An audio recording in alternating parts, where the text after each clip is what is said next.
¿Qué pasa con los candidatos que fueron elegidos por el gremio de abogados? 15 candidatos. ¿Qué pasa con el resto de personas que han sido elegidas en este caso? Ya tienen una posibilidad mayor que esta persona que se está amparando. Y no solo lo veamos como un interés particular, no solo lo veamos como una aspiración individual, sino que veámoslo desde el punto de la institucionalidad, cómo la ciudadanía está viendo las instituciones del Estado. Yo pienso de que esa es la máxima preocupación que debemos de generar. En este momento el país está viviendo un momento sumamente difícil, sumamente delicado, y no debemos de estar perdiendo el tiempo en aspiraciones particulares, en intereses particulares. Entonces, volvamos al punto de la improcedencia. Vemos que, a mi entender, el agravio es inexistente. En consecuencia, la sala lo que debió hacer es que, una vez cumplidos los requisitos de admisibilidad, entrar al punto sustancial de la procedencia o improcedencia. En consecuencia, allí se hubiera detenido esta demanda. Ahora, juez Sidney, Michelle de Gallardo está haciendo uso del derecho, ¿no? Si ella se siente agraviada, tiene todo el derecho de recurrir a la Corte Suprema de Justicia, claro, y poner este amparo, ampararse en la Corte Suprema. Es la Corte Suprema de Justicia la que está, de alguna manera, digamos, contrariándose cuando dice usted que hay jurisprudencia ya sobre hechos similares, sí, en este caso. Pero bueno, ¿qué tienen que hacer entonces los diputados? Si han recibido una orden de detener este proceso de selección de los magistrados de la Corte Suprema de Justicia, tendrán que escuchar a juristas especialistas, sobre todo porque, como tú dices, hay jurisprudencia ya sobre estos casos, o simple y sencillamente hacerle caso a la Corte Suprema de Justicia sobre este reclamo que se ha presentado. Mira, si como juez siempre he insistido de que los poderes públicos deben respetar las decisiones de los jueces, ahora obviamente no me voy a retractar de eso, y las resoluciones judiciales tienen que ser acatadas. Cualquier juez que emite una resolución debe ser acatada por los poderes públicos, porque eso es el Estado de Derecho. Y aún en este caso, la Sala de lo Constitucional ha pronunciado una resolución que debe ser acatada, como todas las resoluciones judiciales. El problema es que aquí nos encontramos frente a otro desconcierto, porque estaba leyendo yo unas declaraciones de unos diputados que dicen no le hagamos caso a la resolución de la Sala, lo cual me parece a mí muy grave. Semejantes afirmaciones que provienen también de funcionarios públicos.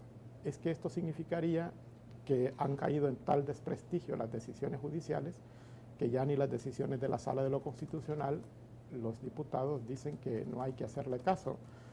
Pero yo creo que debemos de llamar a la cordura, y el Estado reclama, el Estado democrático de derecho reclama que las decisiones judiciales deben ser acatadas. Y cuando hay inconformidad contra una resolución judicial, debe ser atacada la resolución, procurando que se revierta. Y yo creo que ese es el mecanismo que podría existir, ¿no? La Sala de lo Constitucional debe de analizar. Pero también tenemos que aclarar, la Sala de lo Constitucional no ha pronunciado una sentencia definitiva. Está ahora admitiendo la demanda de amparo. Que detiene el acto reclamado. Que detiene el acto reclamado como una medida cautelar con carácter provisional, que puede en cualquier momento dejarlo sin efecto. A ver, pero cuando se admite un amparo, ya hay elementos que podrían llevar a una sentencia definitiva a favor de la persona que ha puesto ese amparo. No necesariamente. No necesariamente. La admisión de una demanda, como la admisión de un requerimiento, es una resolución que se pronuncia porque existe una probabilidad, algunos elementos que pueden ser destruidos a través del proceso. Y además de eso, los jueces tenemos la facultad y el deber de retractarnos de aquellas resoluciones que son injustas o que son contrarias a la ley. Yo creo que la Sala de lo Constitucional también tiene el derecho a retractarse como cualquier otro juez sobre una decisión que ha paralizado prácticamente un proceso de elección de magistrados. Y es curioso también porque la Sala lo único que hace es suspender el proceso de elección de magistrados. Pero no se sabe cuál es la finalidad de la suspensión, cuánto tiempo, por qué se va a suspender. Es que esa es la incertidumbre que se plantea en este caso. Claro, exactamente. Han generado una incertidumbre. además de ser contraria a las decisiones que había mantenido de modo constante la Sala de lo Constitucional. Fíjate que es distinto el caso, por ejemplo, del agravio. Imaginémonos que un funcionario es electo ya por la autoridad que debe elegirlo y se le impide llegar al cargo.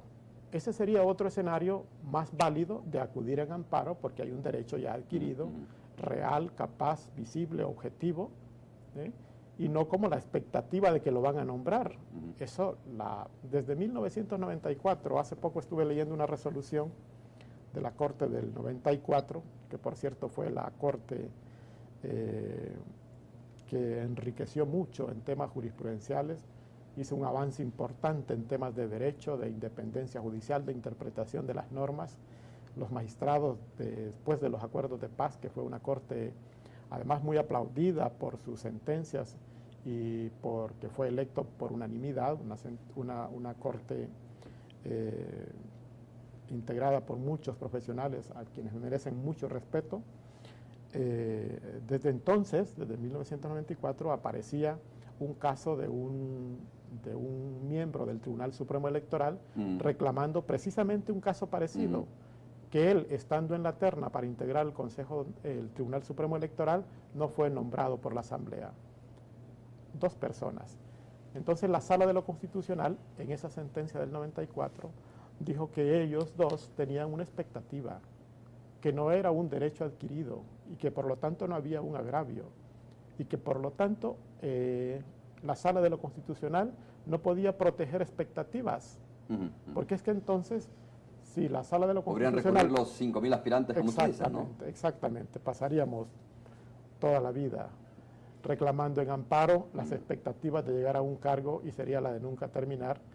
Y yo creo que eso es una de las cosas graves que ha producido esta sentencia, aparte del desconcierto jurídico que nos ha generado a los jueces y a los abogados. Bueno, déjeme hacer la primera pausa comercial. Vamos a regresar en breve y vamos a escuchar a los diputados en la Asamblea Legislativa en esto. De verdad que cuando se les preguntó sobre esta decisión de la Corte Suprema de Justicia de suspender la elección de magistrados, hasta escuchar al Consejo Nacional de la Judicatura y estudiar esta petición de amparo presentada por Michel de Gallardo, se mostraron bastante desconcertados, ¿no? Hay muchos, obviamente, diputados que no son muy expertos en ley, sino en otras cosas, y por lo tanto tienen que escuchar, me imagino, a técnicos en la Asamblea Legislativa que tienen mucho conocimiento en derecho.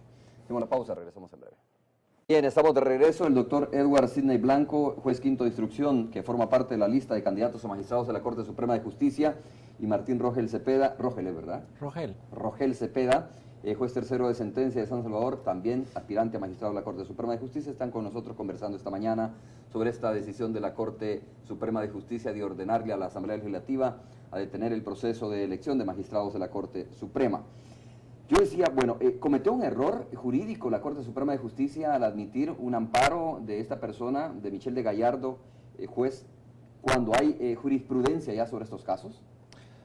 En principio podemos analizar que hay un error jurídico. Sin embargo, en este tipo de decisiones no solamente debe de valorarse el aspecto de carácter jurídico. Hay otros elementos que se encuentran en juego, como son los aspectos de carácter político, y voy a decirlo con toda claridad, aspectos referidos a intereses individuales, particulares, de grupos de poder en este país. Porque un juez, un magistrado, debería, digamos, el deber ser despojarse de ese tipo de intereses particulares o individuales. Por eso es que tenemos falta de credibilidad en nuestras instituciones y falta de transparencia.